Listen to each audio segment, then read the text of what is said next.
Peace and blessings in Islam. Now we're gonna talk about Black History Month. There's no such thing as Black History. Now we're gonna go back to the Dred Scott decision, right? The Supreme Court said throughout world history there was never a black nation, Negro nation, colored nation. They was right. The Dred Scott decision was correct. There's no such thing as Black history because there's no such thing as black. Even if you go read all their proclamations from Washington D.C. to Seattle, from the state of Illinois General Assembly to the state of Georgia General Assembly, they specifically say the Moorish people were released from slavery in 1865. No one else was released from slavery in 1865. There's no such thing as black. And matter of fact, Georgia General Assembly House Joint Resolution 1203. Go read it. Because Georgia was the original 13th colony and it was an original slave state. And out of all the proclamations, they said one paragraph more than everybody else. Georgia. They said Negro, black, and color were slave names that we made for slaves. There's no such thing.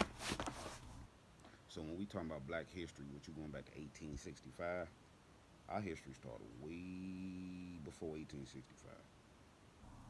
Now let's go to the 14th Amendment. Let's go all through the Constitution. The black people was released from slavery in 1865, the so-called blacks were. Now, after we was released from slavery, we were actually, like the Native Americans, wards of the federal government.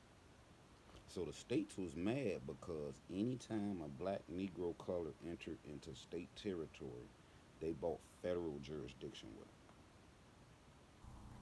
it. Because we were subject to federal jurisdiction.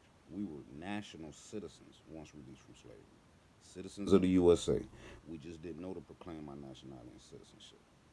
So when we enter into any state, we bought federal jurisdiction with us into the states, and that's what the states did not like. That's why the states still don't like us. Because we're Moorish people, the federal government knew that. Our treaty is with the federal government, not the states. The states did not exist in 1786 when we did the treaty with them. So because the federal government has to honor us, the states had to honor us. And that's where all the confusion came in at. That is the purpose of the 14th Amendment. The 14th Amendment was the Europeans didn't want to let the Moorish people go during slavery. So the Europeans who bucked was made 14th Amendment citizens. Their birthright citizenship was took. That's the purpose of